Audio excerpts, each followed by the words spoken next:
अब लोग कभी कभी पूछते हैं कि अरे भगवान का नाम पवित्रता में तो ठीक है, अपवित्रता में भी लें। हाँ बिल्कुल लो। आप सोचोगे ये क्या सिखा रहे हो, मैं नहीं सिखा रही, हमारे ग्रंथ सिखा के गए हैं। भाव कुभाव अनख आलसहु, नाम जपत मंगल दिसि दसहु।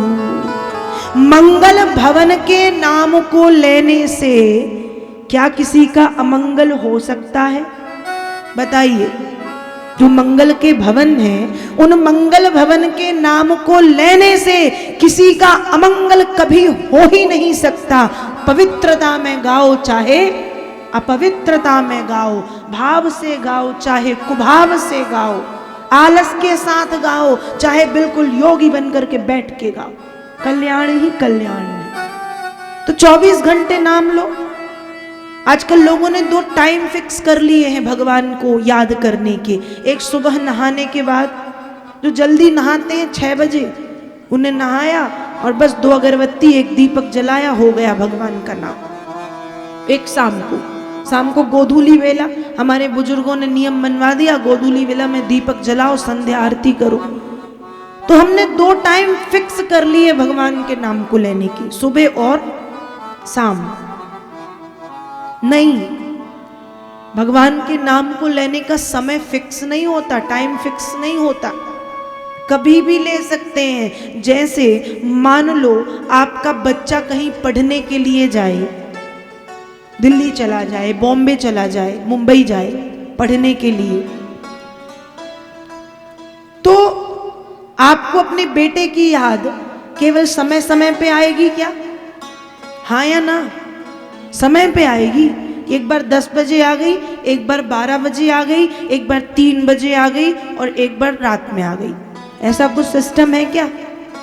नहीं ना, दिन भर आएगी। खाओगे तो आएगी, बनाओगे तो आएगी, नहाओगे तो आएगी, आओगे तो आएगी, जाओगे तो आएगी, बैठोगे तो आएगी, उठोगे तो आएगी, लेटोगे तो आएगी, बोलोगे तो आएगी, हंसोगे तो आएगी, रोगे तो आएगी। क्यों? क्योंकि वो संतान है, औलाद है, याद आएगी ना दिन रात।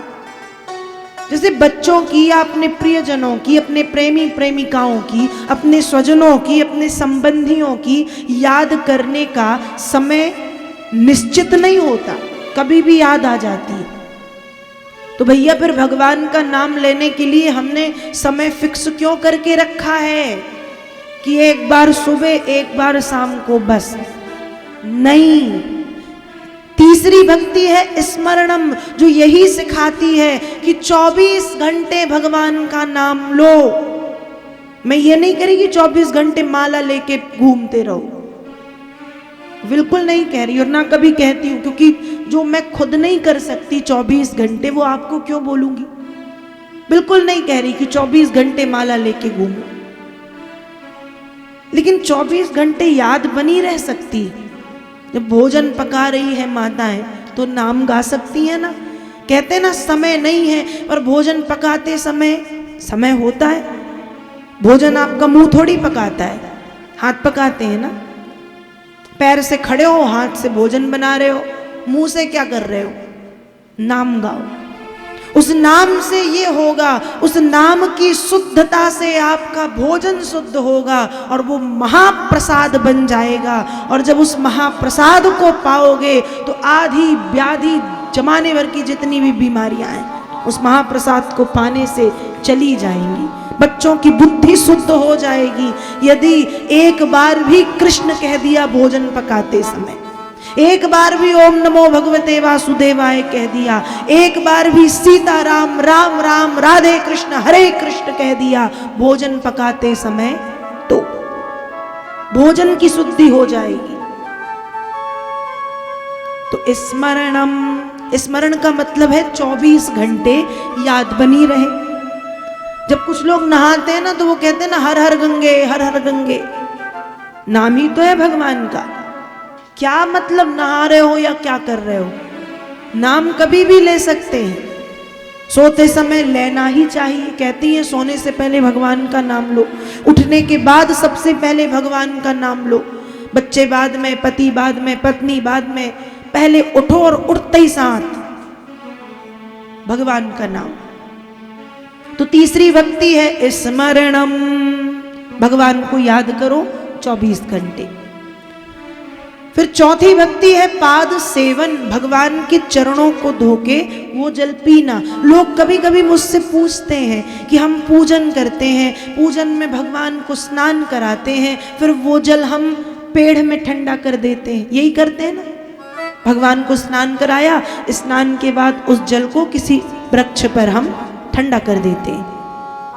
लेकिन एक नियम बना ले तो कि भगवान को स्नान करने के बाद उस जल का पान कर लिया जाए, पूरा नहीं, 1-2 बूंद पी लिया जाए तो इससे क्या होगा? कहा पाद सेवनम, ये चौथी भक्ति है। और यदि भगवान का चरणों को धो करके वो जल पिया जाए तो एक बार अल्प मृत्यु और अपमृत्यु भी टल जाती है। एक बार अपमृत्यु भी टल जाती है उस चरणोदक को पीने से। इसलिए करिएगा ये, और अपने बच्चों को भी वो जल पिलाओ, उससे बुद्धि बच्चों की शुद्ध होगी। आज सबसे बड़ी समस्या यही है, माताएं आती हैं, हमारा बेटा 22 साल का है पर बिगड़ गया, शराब पीता है, जुआ खेलता है, सिगरेट पीता है, क्योंकि बचपन में हमने खुद कुछ गलतियां की, उनमें संस्कार न डाल के। हमने खुद इंतजार किया है कि जब बड़े हो जाएंगे तब ऐसा करेंगे।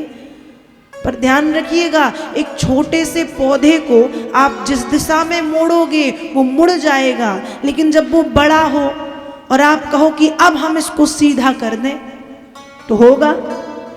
छोटा सा पौधा कैसे भी मुड़ जाएगा। कच्ची मिट्टी को आप कोई भी आकार दे सकते हो ना। कच्ची मिट्टी को आप शेर बनाओ, बंदर बनाओ, भालू बनाओ, चूहा बनाओ, खरगोश बनाओ, लेकिन आकार दे के मिट्टी आपने पका दी आग में। अब आप सोचो हमें तो हाथी बनाना है, तो आकार बदलेगा? नहीं, वो फूट उट और जाएगा, वो खराब हो जाएगा जो पहले बनाया है, पर आकार नहीं बदलेगा। कब बदलेगा? जब मिट्टी कच्ची है। वैसे ही बच्चों में संस्कार तब डाले जा सकते हैं जब बच्चे छोटे हों। ये मत देखो कि अभी बच्चा 5 साल का तो है ही, तो भैया वो 10-12 साल का होने के बाद नहीं सीख पाएगा। संस्कार 5 साल में ही डालना पड़ेंगे। 5 साल में ही प्रणाम करना सिखाना पड़ेगा। 5 साल में ही सीताराम करना सिखाना पड़ेगा। 5 साल में ही राम राम कहना सिखाना पड़ेगा। 5 साल।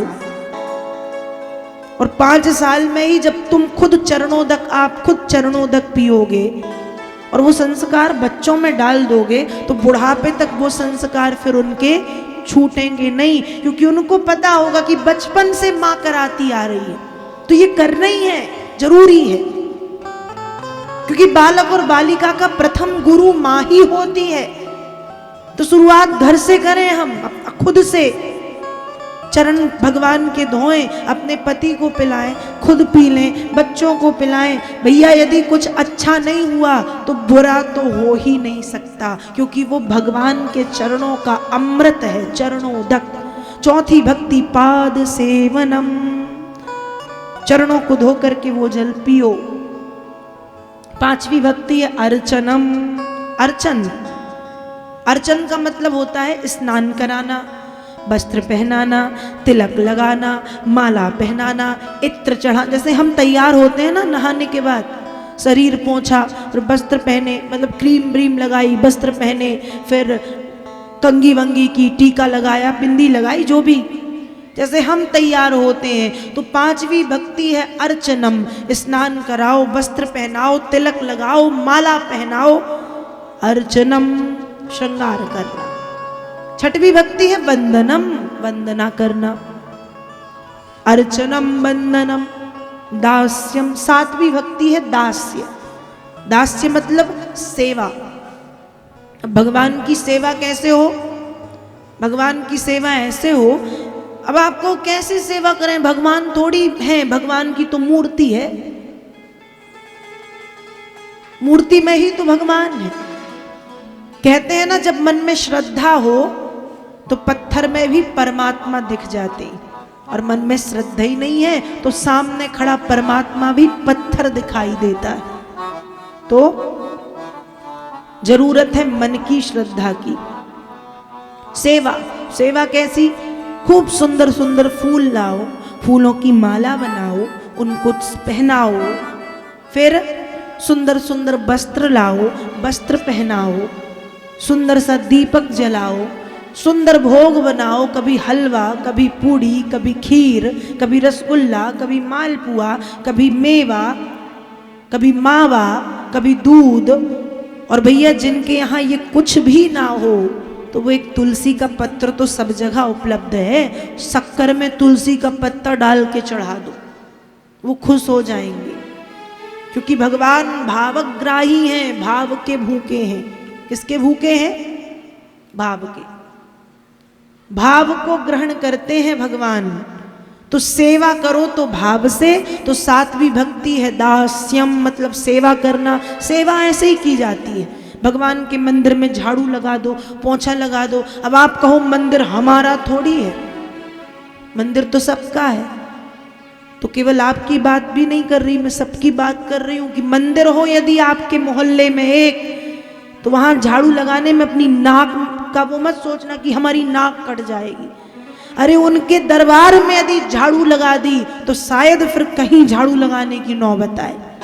उनका दरबार है। उनके दरबार में झाड़ू लगाने से जो धूल के कण उत्पन्न होंगे और आपके शरीर पर यदि वो धूल आ गई तो उसी क्षण पाप जल करके नष्ट हो जाएंगे। इसलिए कभी मंदिर में जाके सेवा कर दिया करें। घर के मंदिर में तो हम रोज करते हैं, कभी जो हमारे मोहल्ले में आसपास मंदिर हैं वहाँ जाके झाड़ू लगा दो, पोंछा लगा दो। कभी सुंदर कुछ भोग बना के पुजारी जी को दे आओ कि आज भोग लगा के बांट दो।